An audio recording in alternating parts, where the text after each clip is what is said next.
Hello there, neighbors. I am in the middle of Austin, Texas right now. I am headed back to the house out of Laredo. I had some personal stuff come up that I had to get back for and take care of, so I'm actually deadheading. I feel like I would have probably gotten me a load back out of there pretty quickly. I think I was next in line even, but when duty calls, so I needed to get back and take care of some things, so I'll go back and do that. That is one of the advantages, though, of doing this for a living.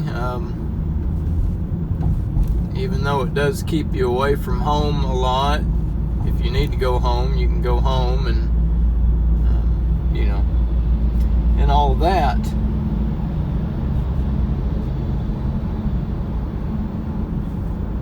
I saw a video that Brother Mark put out the other day.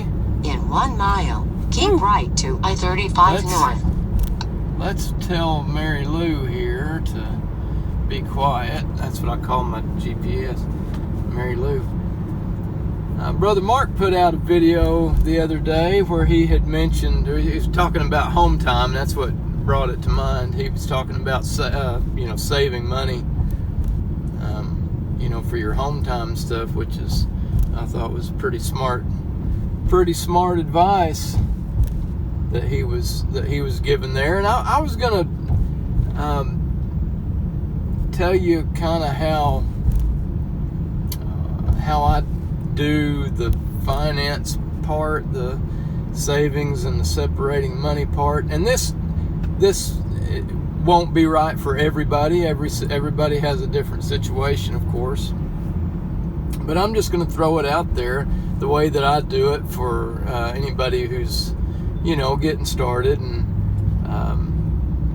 curious about the best way to handle their money. Not that this is the best way at all. It's just the way that I've done it and works for me. I keep, and this probably sounds stupid. It may be stupid. I don't know. I keep four bank accounts. I've got 2 checking accounts and 2 savings accounts. A checking and a savings for my business, right? And of course our checking and savings for the household.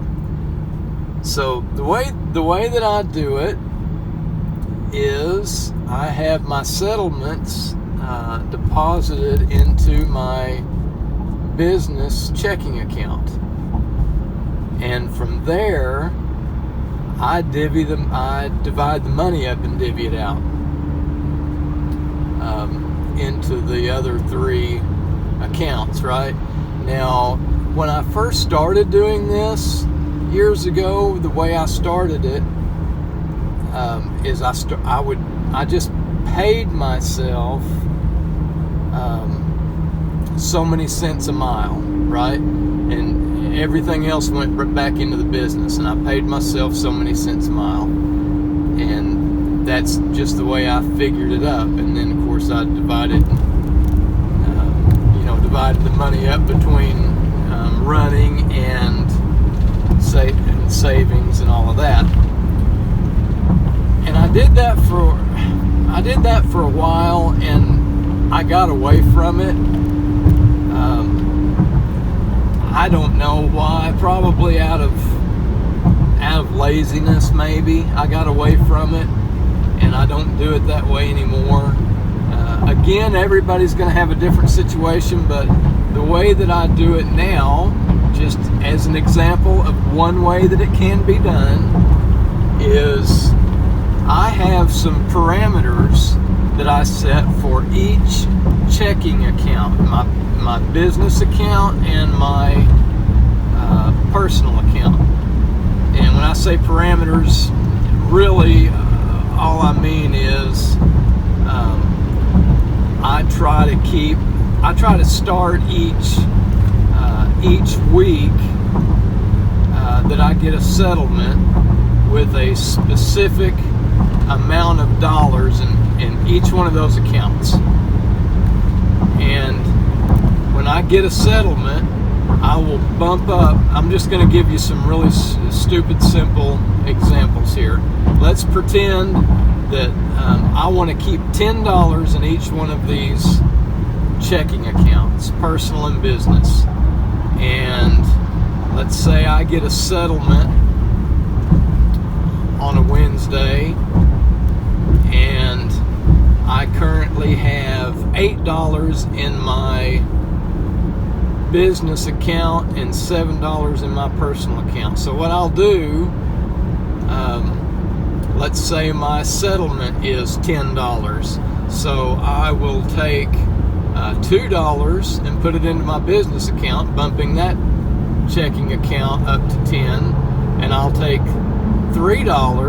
another $3 and put it into my personal checking account, bumping that checking account up to $10. And then the remaining $5 I will split between my business savings and my personal savings. I'm just trying to make it as simple as I can, explain it as simply as I can, the way I do it. And again, this won't work for everybody. I realize that especially when you're getting started, I was this way too. When you're first getting started, every cent you make may go to paying bills and operating. There may not be any left over, and that's fine. Everybody's is at a different place in this. I'm just throwing out there some examples of the way I do it, and that way I'm always adding to savings, and you're always putting into savings for your business, because when something breaks, you got to have money, to fix it, or you're dead in the water. And this also only works if you and whether it's just you or you and your significant other, are fairly good about, not overspending, right? I mean, because the way that I just described it does not take into account any spending budgets. And the only reason that I'm able to do that is because my wife and I are both pretty disciplined. She's really disciplined. I'm not quite as disciplined as she is, but we're both pretty good about not blowing through our money, right? If one of us had a spending problem, or God forbid both of us, that wouldn't work. And here's the reason that wouldn't work: because let's say I want to keep $10 in my personal checking account, and bump it up to $10 every time I get a settlement. If one or both of us had a spending problem, we would burn through that $10 every week, right? And so, and of course I'm using $10 as a place marker for however much money. I mean, it could be $500 or it could be $5,000. It doesn't matter. What I'm saying is, if we had a spending problem, that would not be a good way to do it, because we would just keep bumping that number up. And let's say it was $5,000, we could blow through $5,000 in a week, and we'd just be spinning our wheels.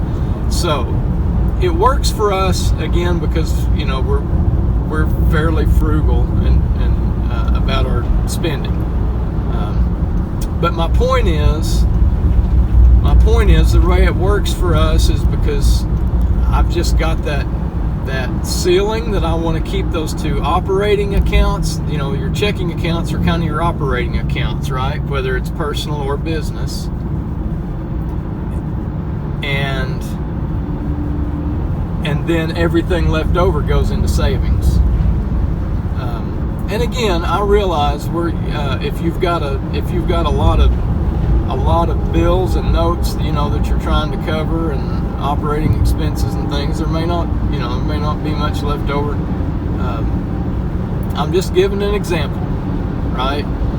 Brother Mark was right on the money talking about, you know, you got to save money. You got to find a way to save money. If there's not any money left over to save in your operation, you're going to go out of business. You're going to go broke. I mean, that's just numbers. Numbers don't lie. So even if it's not a lot, you know, you got to find a way to stick some back, because everything may be going great this month, you know, but you're gonna have expenses, and the last thing you want to do, if you can help it at all, is to go into debt to you know, to make a repair or something like that, because you know, you're really setting yourself up. Then it just kind of snowballs. But anyway, I think that was a lot of rattling on. I don't know if any of that made any sense or would help anybody out there, but there it is. All right, I am heading to the house, and I'm probably going to be out of service. Well, I know I'm going to be out of service for at least through next weekend. I'm getting my second COVID shot, not this Saturday, but next Saturday. So, you know, I should be able to pick up TV signals from here to Mars by the time I get that second shot. Anyway, take care, guys. Be safe out there, and I'll be keeping an eye on how everybody's doing and keeping up with everybody while I'm off. See ya. Bye.